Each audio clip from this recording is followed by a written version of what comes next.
भूमगादी दंतेवाड़ा जिला है छत्तीसगढ़ में, वहाँ पे स्थापना की गई थी इसकी 2016 में। भूमगादी की स्थापना करने के पीछे जो मुख्य उद्देश्य था वो था फ्रॉम सब्सिस्टेंस टू सस्टेनेबिलिटी। आप कैसे अपनी हिंदी थोड़ी सी मेरी दिक्कत है, सॉरी, तो इसको ध्यान में रखते हुए इस पहल की शुरुआत की गई थी। प्रेजेंटेशन में हम लोग थोड़ा पहले दंतेवाड़ा क्या क्षेत्र है उसके बारे में कुछ की डेमोग्राफिक फैक्टर्स दंतेवाड़ा को हाईलाइट करते हुए 60 से ज़्यादा % एरिया अभी भी वहाँ पे जंगल के कवर में है। 70% से ज़्यादा लोग आदिवासी हैं। पॉपुलेशन डेंसिटी अभी भी 125 से कम है। लिटरेसी रेट 50% से कम है। पावर्टी 50% से ज़्यादा है। ये कुछ और अलग फैक्टर्स हैं जो हम लोगों के एरियाज ऑफ फोकस रहे हैं काम करने के दंतेवाड़ा में। उनके कुछ जैसे जंगल का कटना, जंगल का नष्ट होना, आपका जमीन का असमतल होना जिसके कारण आपका खेती में उत्पादकता ना आना, प्रोडक्टिविटी होना, आपका टेरेन जिसको बोलते हैं वो काफ़ी दिक्कतदायक है। काफ़ी सारी देसी वैरायटियाँ जो अपने देसी बीज उगाए जाते थे उस क्षेत्र में, उनका काफ़ी ज़्यादा मात्रा में जैसे जैसे सरकार की तरफ से हाइब्रिड सीड्स का प्रमोशन होता गया वैसे वैसे वैराइटीज का नुकसान होता गया। एंड क्लाइमेट क्राइसिस एक ऐसी चीज़ है जो अभी हम लोग महसूस कर रहे हैं। अभी अखबार में भी सुन रहे हैं, जगह बाढ़ आ रही है, पहाड़ों में सूखा पड़ रहा है, अलग अलग समस्याएं हम लोग देख रहे हैं जिसके कारण हम लोग को अभी आने वाले समय में बहुत ज़्यादा ध्यान देने की जरूरत है। इन सब समस्याओं के चलते कुछ 4 मुख्य समस्याएं हम लोग आइडेंटिफाई कर पाए थे क्षेत्र में, जिसपे हम लोगों को लगा था कि काम करने की आवश्यकता है। वो है एक आय का स्रोत बहुत ही लिमिटेड और सीमित रहना लोगों के लिए, खाने की पूर्ति ना हो पाना, न्यूट्रिशन पोषण की पूर्ति ना हो पाना, एंड माइग्रेशन जिसके कारण लोग अपना घर जमीन छोड़ के बाहर गाँव जाके फिर काम ढूंढते हैं। तो दंतेवाड़ा की कुछ जैसे कमजोरियां या कुछ चैलेंजेस हैं, वैसे दंतेवाड़ा की कुछ अपने स्ट्रेंथ्स और अपॉर्चुनिटीज भी प्रेजेंट करता है दंतेवाड़ा जिस लोकेशन पे आता है। उन चीज़ों को हाईलाइट करते हुए, उन चीज़ों पे बिल्ड करते हुए हमने अपने काम को इस्टेब्लिश करने का हमेशा से प्रयास किया है। इसमें कि दंतेवाड़ा में बाय डिफॉल्ट पुश्तैनी रूप से traditionally by default organic farmers की संख्या हमेशा बहुत ज़्यादा रही है। एज केमिकल लोग यूज़ करना प्रेफर भी नहीं करते हैं उस क्षेत्र में, जिसके कारण एंड देन फॉरेस्ट का बहुत ज़्यादा होने के कारण आपको माइनर फॉरेस्ट प्रोड्यूस के पीछे भी एक अपॉर्चुनिटी बनती है जो लोगों को आय का एक्सप्लोर कर सकता है। दंतेवाड़ा में पिछले साल 110 ग्राम पंचायत में प्रस्ताव पारित किया गया था, जिसमें 10,000 किसानों ने हस्ताक्षर करके शपथ पत्र पास किए थे, जिसमें ये बोला गया था कि वो लोग आने वाले समय में कभी भी केमिकल इनपुट्स का यूज नहीं करेंगे। जो पीजीएस की नई स्कीम आई थी एलआईसी के अंतर्गत, उसके अंदर एक 10,000 किसान और 65,000 हेक्टेयर का एक प्रपोजल ऑलरेडी स्टेट गवर्नमेंट के पास सबमिट किया गया है, जिसको इस साल और आगे प्रोसेस में लिया जाएगा। भूमगादी संस्था का जो स्ट्रक्चर है वो किस हिसाब से है, वो थोड़ा सा आपको समझाने की कोशिश की गई है इस स्लाइड में। आप देख सकते हैं भूमगादी में जैसे संचालक मंडल रहते हैं जो किसान रहते हैं, जो एक 5 से 6 गाँव 10 गाँव का क्लस्टर रहता है, जिसमें से एक संचालक चुना जाता है जो इंडिविजुअल फार्मर ग्रुप्स को रिप्रेजेंट करते हैं अपने एरिया में। हम लोगों का स्कोप ऑफ वर्क जो रहा है अभी तक, that is always multi commodity approach पे भूमगादी ने फोकस किया है।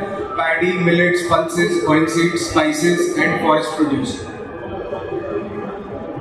हम लोगों का हमेशा से प्रयास रहा है कि जो मार्केट से एक किसानों को जोड़ने का जो प्रयास है वो हमेशा उस चीज़ को इंसेंटिवाइज करें कि जो अपनी ट्रेडिशनल नॉलेज और ट्रेडिशनल डाइवर्सिटी है उसको कैसे बरकरार रखा जाए और उसको कैसे बढ़ावा दिया जाए।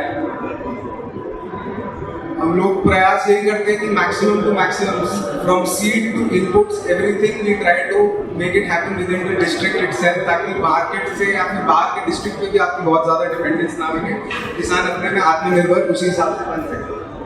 और अभी हम लोगों ने पिछले 2 सालों से प्रयास किया है कि देसी बीज का उत्पादन कैसे ज़्यादा से ज़्यादा मात्रा में किया जा सकता है।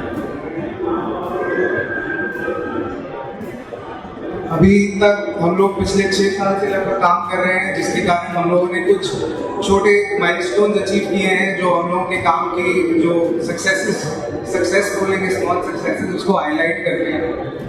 130 युवाओं का एक कैडर खड़ा हुआ है जो अक्रॉस द डिस्ट्रिक्ट हर गांव में किसानों के साथ काम करता है, ट्रेनिंग करता है, प्लानिंग करता है, उनकी सर्टिफिकेशन प्रोसेस में उनको असिस्टेंस देता है। इम्प्रूव प्रैक्टिसेस की वजह से 35% तक प्रोडक्टिविटी में हम लोग इंक्रीज मेजर कर पाए हैं किसानों के पास। भूमगाती कलेक्टिव में 2727 किसान अभी रजिस्टर्ड सदस्य हैं और 300 किसान अभी सदस्यता के प्रोसेस में हैं, जो संख्या अभी 3000 के ऊपर चली जाएगी। 2300 किसानों ने अभी तक इम्प्रूव मेथड श्री विधि, लाइन विधि, ट्रांसप्लांटेशन विधि को अडॉप्ट किया है as opposed to traditional methods, old methods और ब्रॉडकास्टिंग। हम लोगों ने अभी तक 456 क्विंटल देसी वैरायटियों के धान के बीज, मिलेट्स के बीज, दालों के बीज को किसानों तक पहुंचाने का प्रयास किया है, ताकि ज़्यादा से ज़्यादा मात्रा में देसी बीज का उत्पादन हो और मार्केट से निर्भरता कम हो। अभी के समय में तकरीबन 5800 किसान हैं दंतेवाड़ा जिले में जो पीजीएस सर्टिफिकेशन के प्रोसेस में है, जिसमें से 8500 किसान पीजीएस सर्टिफाइड है, 1300 किसान अभी सेकेंड ईयर में है और नेक्स्ट ईयर वो भी सर्टिफिकेशन का उनका प्रोसेस कंप्लीट होगा। भूमगाती की कुछ की मार्केटेबल कमोडिटीज जो हम लोग अभी के समय में जिन पे फोकस करते हैं, एक दंतेवाड़ा में रेड राइस बहुत ज़्यादा उत्पादन माना जाता है। रेड राइस की कुछ खासियत है, उसका आयुर्वेदिक मेंशन है, उसका न्यूट्रिशनल बेनिफिट्स हैं, उसका डिस्क्रिप्शन आपके सामने है। देसी ब्राउन राइस एक देसी वैरायटी उगाई जाती है दंतेवाड़ा में, चूड़ी। ये एक बहुत ही ज़्यादा क्लाइमेट रेजिस्टेंट वैरायटी है, जिसको कभी भी बारिश कम ज़्यादा, सूखा कम ज़्यादा, किसी चीज़ से फर्क नहीं पड़ता। ये गारंटी किसान को उत्पादन हर साल देती है। ये एक ऐसी वैरायटी है जिसका टेस्ट ज़बान को ज़्यादा प्लीजिंग रहता है जब आप कंज्यूम करते हैं।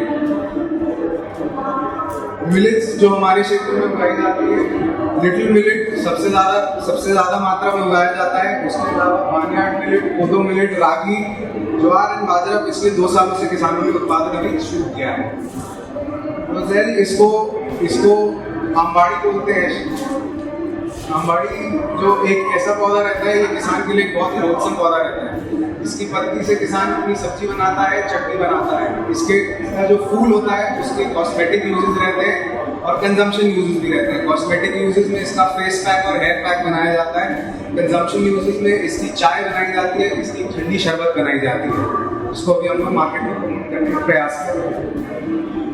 माइनर फॉरेस्ट प्रोड्यूस जिन पे हम लोग अभी करेंटली फोकस कर रहे हैं, एक तो इमली, बस्तर संभाग की इमली आप सब लोग जानते हैं, पूरा भारत आज की डेट में कंज्यूम करता है। आमचूर बस्तर में बहुत ज़्यादा मात्रा में होता है, जिसकी क्वालिटी बहुत अच्छी निकल के आती है। एंड महुआ एक ऐसी चीज़ है जिसकी अगर ऐसे देखेंगे, एक जनरल नोशन रहता है कि महुआ मतलब दारू होता है, महुआ से और भी बहुत कुछ बन सकता है। इसके अलावा हम लोग जो रेड राइस और ब्राउन राइस आपको पहले दिखाया गया था, उसका राइस फ्लेक्स भी बनाते हैं, जिसमें किसी प्रकार का ब्लीचिंग एजेंट नहीं यूज किया जाता है। और अभी तक मेरा जितना मार्केटिंग का अनुभव है, लोग एक बार ये खाते हैं तो उसके बाद मार्केट का बहुत नहीं खाते हैं। भूमगाती के जो अभी तक मार्केटिंग चैनल एस्टैब्लिश कर पाए हैं पिछले 5-6 सालों में, B2B में आज तक भूमगाती भारत के अक्रॉस 35+ शहरों में सप्लाई कर चुका है। व्हाइट लेबल में हम लोग छत्तीसगढ़ गवर्नमेंट के साथ काम कर रहे हैं, जिसमें उनके एक ब्रांड के अंतर्गत हम लोग उनको सप्लाई करते हैं।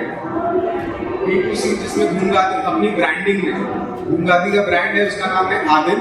हमारा स्टॉल है X Square। आप लोग please after the session please do visit us. Brand Adil in institutional stores like government of Chhattisgarh store, retail outlets across the country, and we have also been successful in setting up a consumer group which involves 1200 families in the city of Pune, and we supply them on a bi-monthly basis. Value addition services जो अभी हमारे पास उपलब्ध हैं, उनमें primary processing की facilities हम लोगों के पास उपलब्ध है। प्राइमरी मिलेट प्रोसेसिंग यूनिट भी उपलब्ध है। पोहा मेकिंग फैसिलिटी जो ओनली इकलौती फैसिलिटी हम लोगों ने ही सेटअप करी है डिस्ट्रिक्ट में। हैंड पाउंडेड हम लोग दालें जो बनाते हैं वो अभी भी हम लोग मशीन से नहीं करते, हम लोग उसको जत्ते में ही ग्राइंड करते हैं। एंड पैक ऑयलिंग हम लोग को बहुत ज़्यादा नहीं, जो कस्टम बेसिस पे अभी हो रही है, which is done traditional method से, नॉट यूजिंग मशीन और एनीथिंग।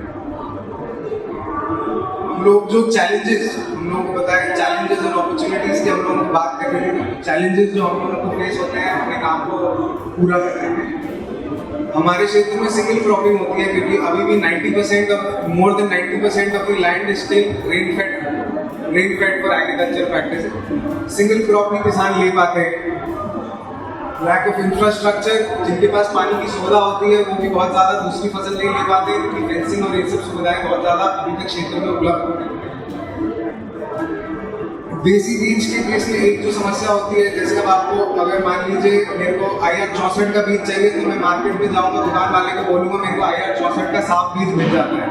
देसी बीज का अभी तक ऐसी कोई प्रणाली देश में उपलब्ध नहीं हुई है जिसके कारण किसान को अगर शुद्ध देशी बीज चाहिए कहीं पहुंचा और उसको मिल गया आराम से। वो एक समस्या हम लोग जिसके साथ जूझ रहे हैं, जिसपे हम लोग एक्टिवली काम भी कर रहे हैं इम्प्रूव करके। हॉर्टिकल्चर अभी भी सब्सिस्टेंस स्टेज पे ही है जहाँ किसान अपने मोस्टली सेल्फ कंजम्पशन के पॉइंट ऑफ व्यू से ही कर रहे हैं, जिसको अभी हम लोग प्रमोट करने का प्रयास कर रहे हैं कि उसको कैसे मार्केट से जोड़ा जाए, जो भी देसी सब्जियां क्षेत्र में उगाई। दंतेवाड़ा एक बहुत ही ऐसा रिमोट एरिया है जहाँ पे बहुत सारे गांव ऐसे हैं जहाँ तक अभी सड़क भी नहीं पहुंची है और वहाँ पे हम लोग जाके किसानों के साथ काम करते हैं, तो वो एक बहुत ज़्यादा चैलेंज होता है in terms of making sure that production is happening in a timely manner and then procurement and all the other things subsequently also affect that. Migration एक तो वैसे ही जनसंख्या बहुत कम है, प्लस उसमें भी माइग्रेशन फैक्टर आता है, तो बहुत ज़्यादा इम्प्रूव प्रैक्टिसेस की तरफ भी फार्मर्स जाने से थोड़ा हिचकिचाते हैं क्योंकि लेबर की उपलब्धता ही नहीं होती। अगर मेरे को रोपाई करनी है या मेरे को श्रीविधि करना है या लाइन विधि से अगर करना है तो लेबर की उपलब्धता ना होने के कारण भी प्रैक्टिसेस के लिए अडॉप्टेबिलिटी थोड़ी सी कम है विषय। Processing challenges that we face, अभी ऐसा सरकार ने भी फोकस धीरे धीरे किया है ऑर्गेनिक और प्राकृतिक खेती की तरफ। भी फोकस सिर्फ खेती तक ही है, खेती के बियॉन्ड जो प्रोड्यूस आता है उस पर अभी तक सरकार ने फोकस बहुत ज़्यादा नहीं किया है कि अनाज एक बार उगा दिया गया है तो उसकी वेयर हाउसिंग कहाँ हो सकती है। जितने भी आपके सरकारी वेयर हाउसेज हैं उसमें केमिकल स्प्रे होता है, कोई भी ऑर्गेनिक एफपीओ या ऑर्गेनिक फार्मर अपना स्टोर वहाँ अपना प्रोड्यूस वहाँ पे स्टोर कर ही नहीं सकता है क्योंकि हम लोग बहुत छोटे किसानों के साथ काम करते हैं। दंतेवाड़ा में लैंड टोपोग्राफी में बहुत ज़्यादा डाइवर्सिफिकेशन होती है। एक सिंगल वैरायटी एक किसान के खेत से दूसरे किसान के खेत में थोड़ा सा डिस्टिंक्शन होता है, तो जब आप लार्ज स्केल पे 1000 किसानों से एक साथ प्रोक्योरमेंट करते हैं तो रॉ मटेरियल में कंसिस्टेंसी बनाना एक थोड़ा सा चैलेंज हम लोगों के लिए है। इसमें हम लोग अलग अलग तरीके अपना रहे हैं कि कैसे उसको हम लोग मिटिगेट कर सकते हैं। जैसे मैंने बताया बहुत सारे अंदरूनी क्षेत्रों में भी हम लोग काम करते हैं जहाँ पे हम लोगों को काम करने के चलते ऑपरेशनल कॉस्ट बहुत ज़्यादा फैक्टर इन करती है जो सीधा आपके इफेक्टिवली कंपनी के प्रॉफिट मार्जिन को डायरेक्टली इफेक्ट करते हैं। दंतेवाड़ा में जैसे मैंने आपको पहले बताया था कि 50% से ऊपर वेरी लिटरेसी है क्षेत्र में, तो जिसके कारण आपको जो एक टेक्निकल नो-हाउ वाले व्यक्ति विशेष चाहिए रहते हैं जगह जगह पे काम करने के लिए, उनकी उपलब्धता नहीं होती है। वो एक बहुत बड़ा चैलेंज होता है क्षेत्र में कि कैसे उसको हम लोग मीट कर सकते। इंफ्रास्ट्रक्चर फैसिलिटीज दंतेवाड़ा में भी बहुत लिमिटेड है, again being a remote area. So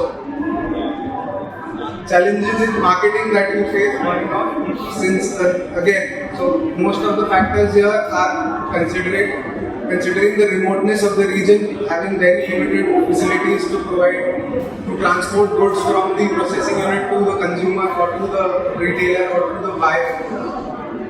Lack of human resource again for good people for sale. अगर आपको बिक्री करनी है, आपको अच्छे लोग चाहिए जो लोगों से बात कर सके, लोगों को अपनी बात समझा सके, वो एक थोड़ी रहती है अपने को। प्लस अभी के समय में जैसे एक हमेशा स्ट्रगल चलती है मार्केट में, अगर आप ऑर्गेनिक फूड्स के मार्केट में रहते हैं, PGS versus third party. So third party is something which is a very complex system to be rolled out in a system जहाँ पे अभी तक नेटवर्क कनेक्टिविटी नहीं पहुँच पाई है। अपॉर्चुनिटीज जो अभी हम लोग जिन पे हम लोग बिल्ड कर रहे हैं, जो हम लोगों ने आइडेंटिफाई किया आने वाले सालों में जिस पे हम लोग फोकस करना चाहते हैं।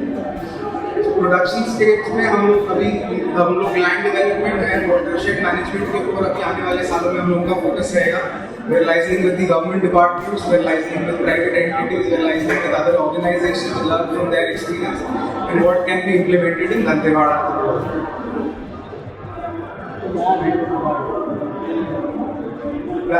New opportunities in marketing and value addition that we've been able to identify, and we're in talks with various government departments and private partners is we need to establish color sorting facilities. Market में चावल जो आता है India gate का आता है उसमें दाना दाना एक समान है वो अपने टैग में बोलता है तो वो चीज़ हम लोगों को अगर उसके साथ मार्केट में कम्पीट कर रहा है तो हम लोग को भी अपने प्रोडक्ट में वो चीज़ किसी न किसी तरीके से लानी पड़ेगी जिसके लिए कुछ प्रोसेसिंग फैसिलिटीज इस्टेब्लिश होने की ज़रूरत है जिसके लिए अभी स्टेट डिपार्टमेंट से बात चल रही है and hopefully in the coming 1 or 2 years we should have that facility in Dantewada.